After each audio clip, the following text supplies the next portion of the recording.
Bueno, muy buenas tardes, amigos orientadores de Venezuela especialmente, pero también sabemos que tenemos amigos orientadores en toda Latinoamérica, gracias al legado que nos dejó Julio González Bello, quien es el motivo de que hagamos este programa de la hora del tinto. Ahorita nos vamos a traer un tintico para compartir aquí con la doctora Aria Malpica, que se encuentra en Barranquilla. Muy buenas tardes, con un abrazo bien grande desde aquí de Bogotá. Buenas tardes, Alia, ¿cómo estás? Hola Milcar, buenas tardes. Bueno, estoy disfrutando del calorcito de Barranquilla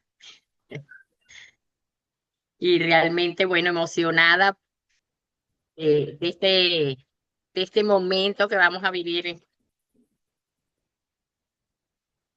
Bueno, Alida, te agradezco muchísimo que hayas sacado este tiempo para este programa que ha sido bastante intermitente. Le he llamado la hora del tinto, la hora de la campana, pero bueno, tú sabes que aquí a esta hora se toma tinto. Entonces espero compartir contigo este breve momento en el que vamos a honrar la memoria de Julio González Bello. Pero antes de ello vamos a hablar un poquito de quién es Alida Malpica, porque muchos tal vez no te conocen en tu trayectoria como orientadora. Bueno, Alida Malpica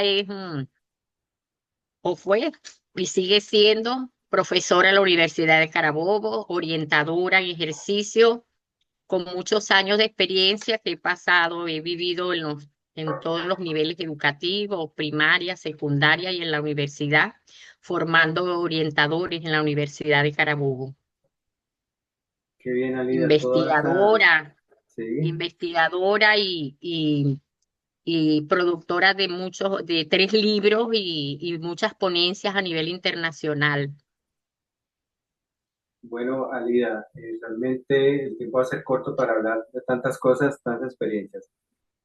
Para quienes no saben, nos conocimos con la doctora Alida Malpica en Cartagena en el 2011, en un congreso internacional que organizó Ignacio Aguilar, a quien le agradecemos ese resurgimiento de la orientación a partir del 2011. Creo que hubo un despertar en Latinoamérica con el tema de la Sí. orientación y se organizaron otros eventos. Luego yo tuve la oportunidad de estar en la Universidad de Carabobo justamente por la invitación de ustedes y creo que de allí se empezó todo este movimiento latinoamericano, encabezado por Julio González Bello, quien trabajó de la mano, entiendo, con Alida por muchos años. ¿Cuánto tiempo compartiste tú de trabajo con el doctor Julio González Bello? Bueno, imagínate que Julio fue mi padrino de nuestra promoción, profesor desde el pregrado, posgrado, doctorado, y después que ingreso a dar clase en maestría, entonces pues tuvimos un contacto más directo.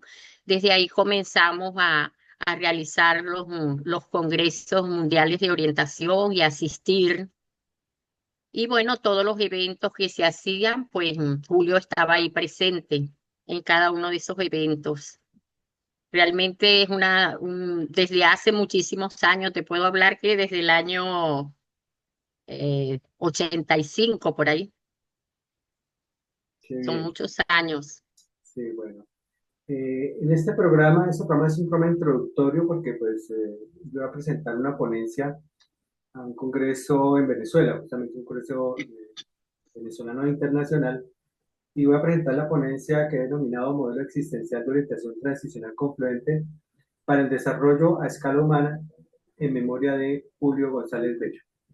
Entonces, principalmente este es el motivo, digamos, de este programa y queremos hablar del legado que dejó Julio González Bello, quien dejó de acompañarnos en agosto del 2023. Sé que van a hacerse varios eventos conmemorativos, espero yo que sea el primero de ellos, o uno de tantos más bien, de los que se le han ya venido realizando a Julio. Y entonces vamos a hablar un poco de esto, del legado de Julio. ¿Qué nos dejó Julio González Bello? Quiero partir pues, mi experiencia directa con él y creo que puedo mencionar que principalmente fue un gran académico.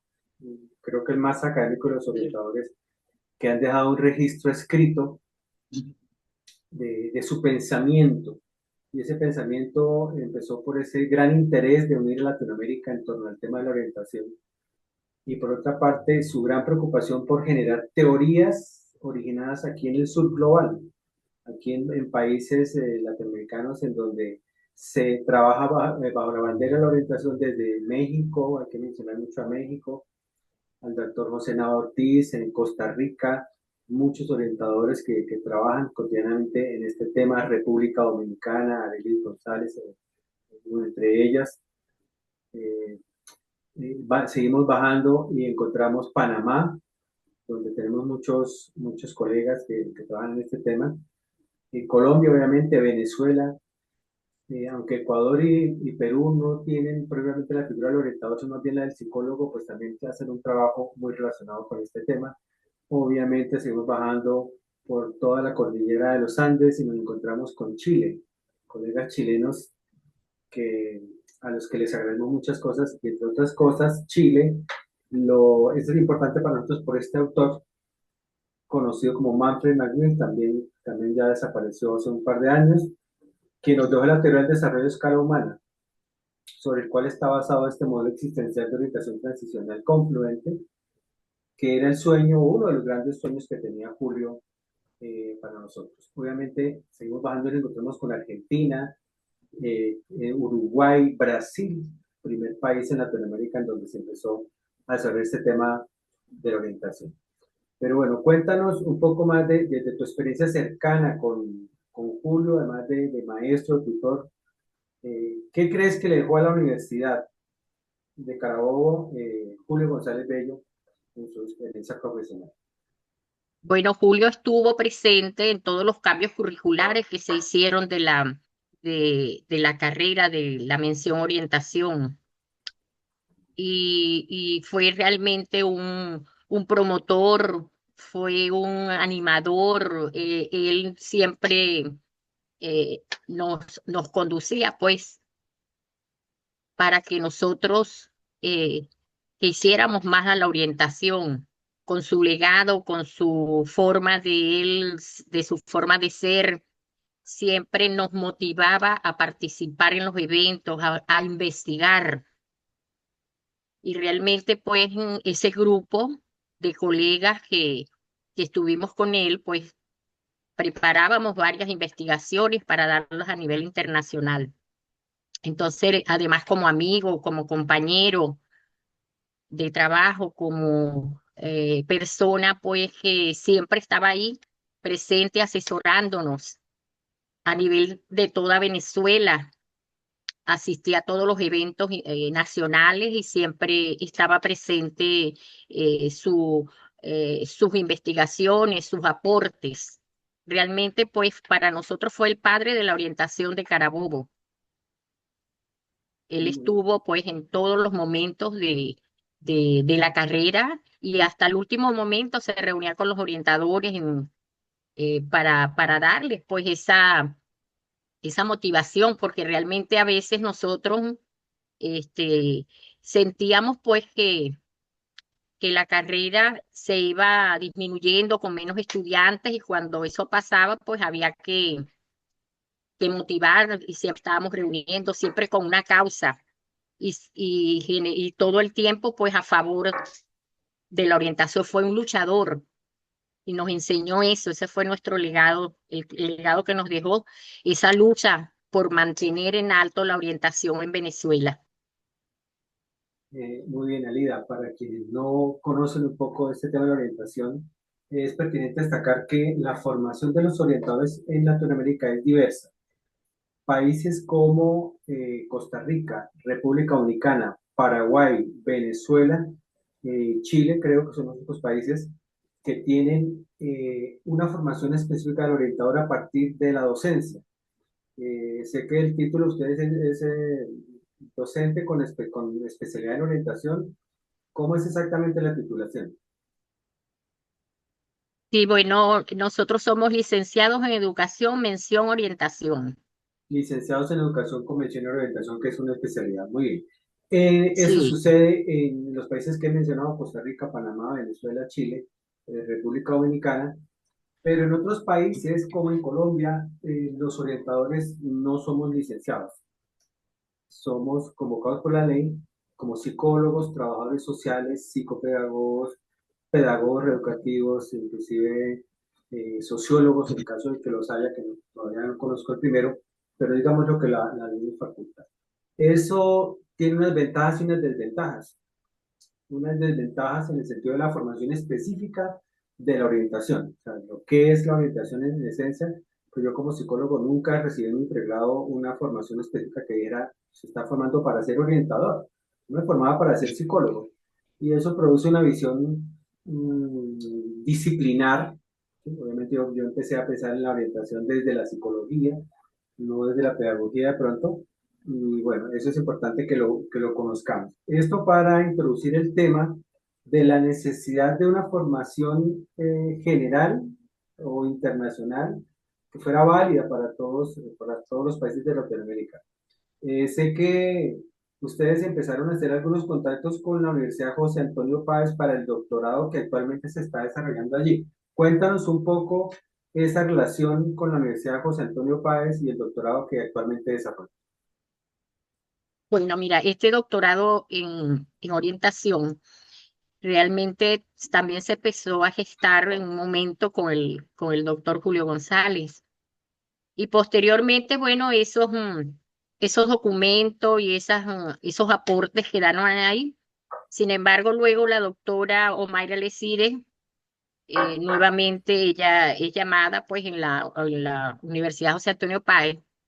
Y bueno, tomó algunos de los aportes de Julio y se hizo el diseño. Ella llamó a varios colegas, entre esos estaban personas y otras compañeras de doctores pues de la universidad de orientación y se hizo todo el diseño. Ya ese diseño se aprobó, ya se tiene la segunda corte y ahorita en septiembre se va a abrir otra corte con los estudiantes pues que quieran hacer el doctorado en orientación. Realmente pues ya, ya se tiene este, como decir pues cómo va a ir evolucionando este doctorado que recibe personas participantes de cualquier profesión, pues para que quieran hacer el doctorado en orientación, no específicamente para orientadores. O sea, ahí han ingresado educadores, psicólogos, psicopedagogos, bueno, de todas las profesiones. Hemos tenido participantes. Bueno, por eso mencionaba un poco la relevancia que tiene este doctorado y justamente con colegas de la José Antonio Páez hicimos también un conversatorio presentando este modelo por lo siguiente, porque creo que es pertinente, necesario y muy oportuno en este momento reconocerle a Julio todo el crédito que él tuvo con el tema de este doctorado actual, pero también por el tema de todo su trabajo en Relapro, como fundador, miembro fundador de Relapro, gestor y promotor de Relapro, pidió específicamente eso, generar un modelo latinoamericano de orientación transicional. Entonces, durante el tiempo que estuvimos en el APRO, se hizo un trabajo a través de la revista Orientación con muchos colegas, se hicieron creo que alrededor de 11 encuestas latinoamericanas para construir este modelo que, como les decía, está basado en la teoría del desarrollo a escala humana y un concepto que quiero recuperar de Julio es el tema de la orientación confluente. Yo he escrito ya un libro con el tema de orientación transicional 1.0, más o menos en el 2012. Y el tema de confluente en las conversaciones que tenemos con Julio telefónicamente, ya en sus últimos años, pues surgió ese tema de que la orientación debe ser confluente. ¿Confluente en qué? La orientación debe confluir hacia el bienestar humano y más que el bienestar, el desarrollo de las necesidades que interpretamos a nivel de las necesidades a escala humana de este teórico chileno, Manfred Magnif. También tiene otros elementos pues, de la psicología transpersonal de Viktor Frankl.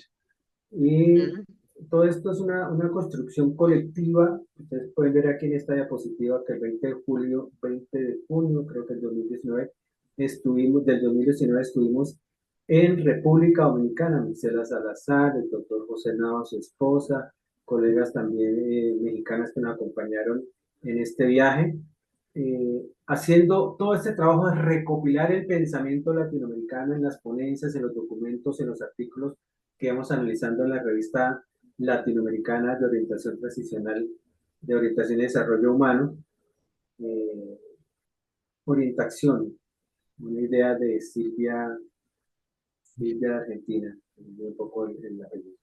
Entonces, durante este recorrer, quiero rescatar nuevamente ese trabajo de Julio, de impulsar la investigación en orientación, de decir qué es la orientación, reescribir la orientación, reinterpretar la orientación para cada una de las necesidades o con base en cada una de las necesidades que se venían recopilando. Aquí están algunas de las encuestas que se hicieron justamente este trabajo y cómo venimos incorporando otros elementos teóricos del raciovictorismo de Ortega y Gasset. Ustedes recordarán, yo soy yo, mis circunstancias, y enfocamos entonces el trabajo hacia la vida, un tema que es fundamental para la orientación. Orientación para la vida, por eso empezó a llamarse el modelo de esta manera, orientación para la vida. Orientación transicional, que tiene que ver con las transiciones académicas, pero también con las transiciones sociales relevantes en cuanto a lo que tiene que ver con el trabajo de los orientadores. Pero cuéntanos, Alida, ¿cómo es el trabajo de un orientador típico en Venezuela? Para que, digamos, nosotros miremos a ver qué tanta distancia tenemos entre Venezuela y otros países de Latinoamérica. ¿Qué hace un orientador eh, la mayor parte de su tiempo en Venezuela? Mira, bueno, los orientadores acá están ubicados de acuerdo a los niveles. Hay orientadores en la primaria, en la escuela básica, en la escuela, en la media diversificada y en la universidad. Y bueno, este orientador desde hacer diagnóstico y trabaja con prevención y desarrollo. Y por supuesto, tiene una cantidad de estudiantes, de acuerdo a la cantidad de estudiantes, así serán la cantidad de orientadores que hay por cada plantel. Sin embargo, en la actualidad, con la situación pues que estamos viviendo, situación país, muchos orientadores se han ido, se han ausentado y entonces ha aumentado pues la cantidad, ha disminuido la cantidad de orientadores por plantel. Entonces, bueno, el trabajo realmente se hace más forzoso. Sin embargo, pues ellos trabajan todas las áreas de la orientación, tanto educativa como familiar, familiar social, la parte de comunitaria, personal, o sea, trabajan todas las áreas de la orientación. Y trabajan, si hay psicopedagogos o psicólogos dentro de los planteles, trabajan con un equipo interdisciplinario.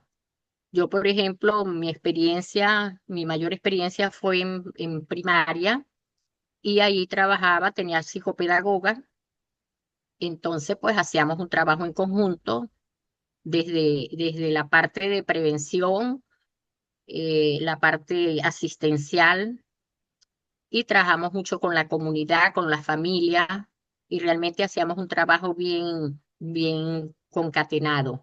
Es lo que buscamos dentro de prevenir las situaciones antes que se presenten. Por supuesto, hoy en día pues las situaciones han cambiado, son otras y ameritan pues otro tipo de preparación por supuesto el orientador se va preparando en todas esas situaciones que se van presentando en el camino como orientador, porque debe estar al día y preparado, tanto y en la tecnología, por supuesto. Entonces, realmente, pues no es tan fácil ser orientador ahorita en Venezuela porque amerita una cantidad de situaciones que se presentan que en otras épocas no se presentaban. Bien, Alida, a través de la lectura de esas encuestas y entrevistas que hicimos con diferentes orientadores en Latinoamérica, encontramos unas generalidades de la orientación en diferentes países, desde Argentina hasta México.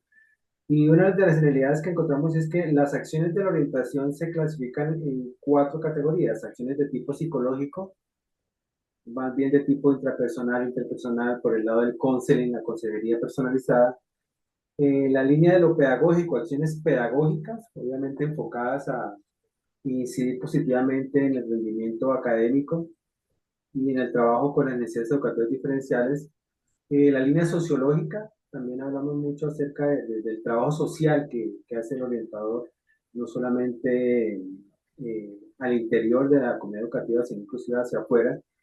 Y unas actividades de tipo organizacional, que tienen que ver con justamente estructurar todo un plan de acción, inclusive invitar personas externas, instituciones externas, para hacer acciones de tipo interinstitucional o intersectorial. Bien, esos son los grandes ejes de este modelo latinoamericano que queremos contrastar sobre las necesidades, todas del diagnóstico que hace un orientador. Y nosotros consideramos que un buen diagnóstico puede estar basado en lo que ustedes pueden ver aquí en la diapositiva. En la línea de abajo dice necesidades humanas son subsistencia, protección, afecto, libertad, entendimiento, participación, creación, recreación, comunicación, identidad, transversalizadas por ese concepto de la identidad. Tú nos mencionas la situación de Venezuela, pues que es de todos conocida, que es una situación especialmente crítica y en el que el trabajo del orientador pues, debe ser mucho más exigente. Entonces, ¿qué tipo de instrumentos utiliza un orientador para hacer este diagnóstico o para hacer esta caracterización de la comunidad educativa con la que trabaja? Mira, realmente nosotros no trabajamos con instrumentos. Nosotros trabajamos con la observación en el aula, con actividades que se realizan, alguna técnica, alguna actividad que se realiza dentro del aula. Observamos los distintos, cómo se maneja esos niños o esos estudiantes dentro del aula. Y de ahí entonces observamos pues su conducta, entrevistamos al representante y hacemos jornadas de orientación en cada inicio de año escolar y de ahí entonces nos sirve para diagnóstico. Nosotros no específicamente le aplicamos un instrumento porque sabemos que los psicólogos son los que aplican sus instrumentos. Nosotros trabajamos con otro tipo de, o sea, podemos, por ejemplo, bueno, hay una situación en un aula, vamos, observamos, podemos aplicar un cuestionario muy sencillo para o con una pregunta o algo que el estudiante pueda expresar personalmente qué es lo que le está pasando y con eso pues uno observa, chequea, visualiza, puede contabilizar si quiere qué está pasando en esa aula de clase con esos estudiantes, con ese profesor, en la situación y de ahí entonces establecemos un diagnóstico. Muy bien, Elida. Justamente esa es una de las preocupaciones del modelo y el cual tiene una propuesta. El modelo por sí tiene una propuesta respecto a este tipo de instrumentos que serían pertinentes. Pero antes de eso hago dos anotaciones. Uno, se habla mucho, se ha escrito mucho acerca de la psicologización de la orientación. Países como República Dominicana, sé que y creo que Panamá también tienen, además del orientador, tienen psicólogos. Entonces tiene una división allí, según entiendo, a partir de lo clínico y lo pedagógico. Creo que ese es el criterio. Pero cuando sí, y recuerdo que la ponencia que yo llevé a cabo justamente tenía que ver con eso. La orientación en algunos países o en algunos casos ha venido tomando prestado elementos de otras disciplinas como la psicología, la pedagogía, la sociología, pero cuando tú trabajas con instrumentos prestados de otras disciplinas o a pesar de que dependen del campo, pues tienes muchas limitaciones, como tú le dices. Solamente los psicólogos tendrían la capacidad o la autoridad para aplicar test psicométricos o test de personalidad, por ejemplo, o cualquier tipo de test. Y además el tiempo no da la institución educativa para que eso se pudiera hacer, así se nombrar específicamente para ese cargo. Entonces, por eso pensamos que hay que desarrollar unos instrumentos específicos para caracterizar las necesidades de las comunidades educativas. Inclusive cuando hablamos de comunidades educativas incluimos comunidades carcelarias porque vemos que en países como Costa Rica y Argentina hay orientadores en las instituciones carcelarias. Entonces consideramos que es necesario hacer unas caracterizaciones que bien podría ser por este lado de mirar el nivel de necesidades de subsistencia, protección, afecto, libertad, entendimiento. Qué interesante sería hacer una caracterización de la necesidad de libertad dentro de una institución carcelaria, por ejemplo. Claro. Entonces, creo que este modelo de alguna forma sí da una respuesta a esto, construir nuestros propios instrumentos para la orientación, no desde la psicología necesariamente, no desde la sociología, sino a partir de la realidad con la que se trabaja en orientación, que muchas veces no se tiene ni el tiempo ni los recursos para hacer test psicométricos y este tipo de cosas. Y sobre todo el tema de la psicometrización, sobre todo aplicado al tema de la orientación vocacional profesional, en donde muchos entienden que hacer orientación vocacional es aplicar test psicométricos. Cuéntanos un poco de cómo se hace la orientación vocacional en Venezuela, aunque yo sé que hay, creo que hay un test nacional. Cuéntanos un poco de eso, del tema de la orientación vocacional específicamente, que aquí tenemos un conflicto entre la orientación vocacional y la orientación socioocupacional, bueno, que eso será tema de otra discusión, pero cuéntanos en ese tema de la orientación vocacional profesional o socioocupacional, ¿qué se ha hecho o qué se está haciendo en Venezuela? Mira, bueno, en orientación vocacional utilizamos los talleres que se le dictan a los estudiantes desde que ingresan al séptimo grado, de identidad personal. Luego, entonces, cuando están en segundo año, se trabaja la identidad vocacional. En tercer año, la toma de decisiones. En cuarto año, se trabaja con proyectos de vida. El quinto año, ya la parte de madurez vocacional y se encaminan hacia la ocupación. Realmente es poco lo que nosotros realizamos. De ahí en adelante, pues ya la ocupacional como tal. Ok, Entonces, realmente esta parte que se trabaja durante todos los años nos ayuda a que el estudiante pueda explorar, pueda visualizar, tomar decisiones, qué es lo que le gusta, cuáles son sus gustos, y utilizamos otras herramientas, no necesariamente instrumentos, pues. Otras perfecto. herramientas que nos ayudan a través de talleres que el muchacho pueda visualizar, se le ponen opciones, o sea, muchísimas técnicas de dinámica de grupo que se utilizan para que el estudiante pueda lograr visualizarse él mismo en su carrera, con su profesión. También en algunos momentos, bueno, se han hecho encuentros de orientación vocacional entre colegios, donde el estudiante pueda expresar, se invitan personalidades donde ellos expongan cómo ha sido su profesión, o sea, son de distintas maneras como lo hacemos, pues. Bueno, muy bien, creo que es muy claro el enfoque que se asume, el enfoque pedagógico para hacer el trabajo de la orientación, que no necesariamente es Sí. psicométrico, no necesariamente aplicar test psicométricos, que tampoco descartamos. De la teoría RIASEC se han desarrollado varios instrumentos y uno de ellos justamente tiene que ver con el que desarrolló Antonio Aguilar, que nos compartió, ya nos compartía en Cartagena. Pero bueno, eso lo comentamos en otro tiempo. De Ujú. rescato de Julio también el tema de redefinir la orientación. Entonces, parte del trabajo de este modelo latinoamericano tiene que ver con hacer unas definiciones complejas de la orientación, superar el tema del asistencialismo. Aquí se ha tomado mucho a Vizquerra como referente y eso no es que esté nada mal, pero insistía mucho Julio en eso. O sea, estamos ya cansados de teorías norteamericanas y europeas de Donald y Soper y Donald, creo que literalmente lo decía así Julio, y creo que ya estamos bastante crecidos como para hacer nuestras propias propuestas. Entonces, por eso se partió de una definición operacional que más adelante voy a dejar un link para poderlo, para que nos puedan consultarlo en esta nueva ponencia que va a presentar justamente en Vela de Coro, perdón, en Coro, en la ciudad de Coro, no conozco mucho la región, pero allí se va a presentar de manera virtual esta nueva propuesta, esta nueva definición de la orientación educativa para el desarrollo humano o para el desarrollo a escala humana, enfocado al sentido de vida.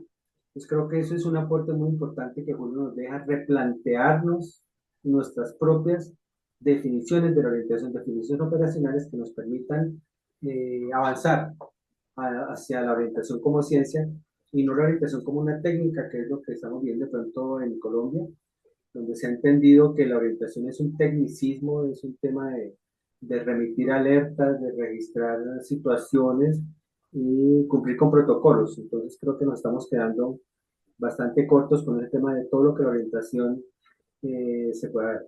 Entonces, cerrando con el tema de Sí, que se plantea la orientación como desde un enfoque no problemático, la orientación no para resolver problemas, que es lo que de pronto quería decir anteriormente. Cuando se registran alertas, se está buscando cómo solucionar problemas a los cuales, por los cuales el orientador no tiene ni los recursos ni los elementos para hacerlo. Entonces, propiciamos una orientación no problemática, pero sí una orientación para el desarrollo a escala humana, basado en establecer líneas de base que son el resultado del conocimiento global que tenemos de una comunidad educativa y obviamente por eso tendríamos los elementos para poder plantear acciones o planes de acción en diferentes ámbitos, los ámbitos domésticos, el ámbito comunitario, el ámbito intrapersonal e interpersonal y el ámbito académico con el que se trabaja en este caso, haciendo mediaciones intrainstitucionales, interinstitucionales, intrasectoriales e intersectoriales que tienen que ver con convenios. Recuperamos también de Rausela Herrera estos modelos que han sido típicamente usados en Latinoamérica, la consejería del consejo en orientación por programas, de lo que tú hablabas, nos hablabas sobre la orientación vocacional que se hace en Venezuela, la orientación por proyectos y la consultoría por proyectos. Entonces, más adelante en un nuevo programa pues espero poderles compartir esta ponencia un poco más detalladamente, nuevamente rindiéndole honor a quien honor lo merece, Julio González Bello, que nos dejó sobre todo ese espíritu de investigar, de escribir, de sistematizar en la orientación. Entonces, Alida, sé que va a haber eventos específicos para eso, invítanos, no nos dejes fuera, cuéntanos lo vamos a incluir en el grupo que se llama Rosa de los Vientos, donde hay personas de diferentes organizaciones para ir enalteciendo, ir aumentando estas acciones que se hacen en beneficio de la orientación latinoamericana. ¿Qué nos dejas como recomendación, Alida, como consejo para quienes todavía estamos en este trabajo de orientación y a los que les queda mucho tiempo por delante en esto? bueno, a mí me parece que realmente en la medida que se descubra, porque eh, la vida de ahorita no es la misma de antes, ¿verdad? Y en la medida que van surgiendo algunos factores, hay que también hacer cambios. Y si nosotros realmente debemos estar inmersos en todos esos cambios. Y por supuesto, este modelo te permite una apertura mucho más amplia porque no solamente es el ser, es el estar, es el tener, el hacer, es cómo se manifiesta esa persona ante los demás. Entonces pienso que con todas estas aristas que tiene este modelo, bueno, es una manera de poder llegar de una manera como más activa, con más proyección y eso nos ayudaría pues a hacer un mejor trabajo al ser humano, a que la persona pueda, ¿verdad? Este, ser ella misma, tener otras propuestas, otros propósitos para la vida. O sea, encontrarle sentido, porque a veces vemos los muchachos como desorientados y nosotros decimos, bueno, ¿qué es lo que está pasando?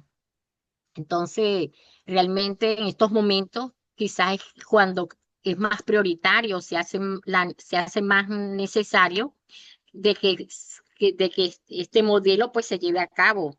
Me parece que, bueno, hay que ejecutarlo, hay que aplicarlo y después vemos cuáles son los resultados.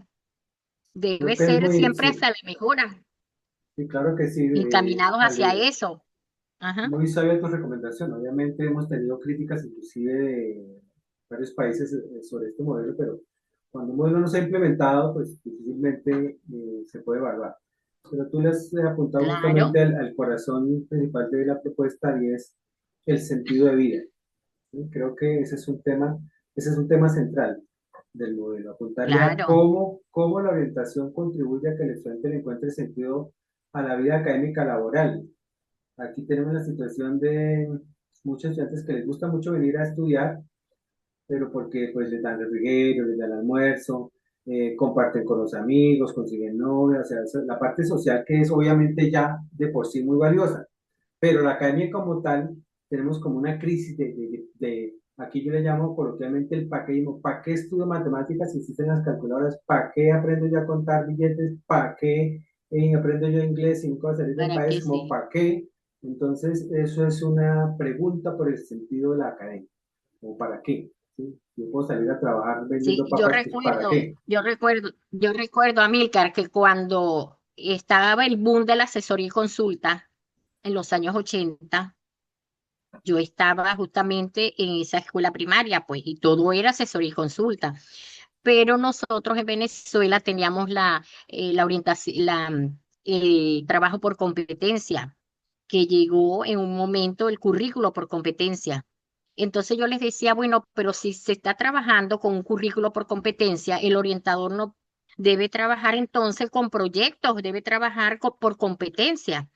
Y todos mis programas que llevaba a cabo en la escuela, yo los transformé en proyectos por competencia y realmente Exacto, obtuve muchísimos resultados extraordinarios con los niños en la escuela. Entonces, yo pienso que no es cerrarse, sino más bien darle prioridad, que yo pienso que ahorita es el momento, perfecto. Bueno, como Lía, está la situación tú en has todos hecho los el países. cierre, tú has hecho el cierre perfecto para invitarte a alguna actividad que podamos desarrollar en la costa atlántica. Tenemos Santa Marta, Barranquilla, Cartagena, Montería, Riohacha, donde hay orientadores. Entonces esperamos que nos acojan esta invitación que te hacemos a ti y que le hacemos a orientadores de esta región para que podamos enriquecernos Ah, con no, toda claro, esta estoy a vida la profesional. orden. Y pues te invitamos de corazón y agradecemos muchísimo tu experiencia. Nuevamente estaremos en contacto y te estaremos comentando cómo van las cosas en la orientación en Colombia. Muchísimas gracias, Claro, yo estoy Alida. a la orden. Realmente, pues todo lo Bendiciones. que pueda aportar a todos esos orientadores de aquí de Barranquilla hasta allá hasta donde tú me estás diciendo, realmente estoy a la orden, porque de verdad que son muchas las situaciones y lo que podemos aportar nosotros, que ya hemos vivido un ratico, podemos aportarle a otros. Bueno, nos estamos aprendiendo, Alida. Un abrazo muy grande. Espero vernos personalmente cuando pases por Bogotá. Igual, Nos amiga. tomamos un tinto. Muy buenas tardes. Ok, gracias por esa invitación que me hiciste y bueno, esperamos vernos en otro momento. No quiero perder el contacto contigo porque realmente ahora pues mi trabajo va a ser desde acá, desde Barranquilla y básicamente en Colombia, pues. Bueno, claro que sí, Alida. Esperemos Entonces, pues, aprovechar toda tu experiencia. Muchísimas bendiciones. Estamos en contacto. gracias. Ok, Buenas tardes. mi saludo. Chao.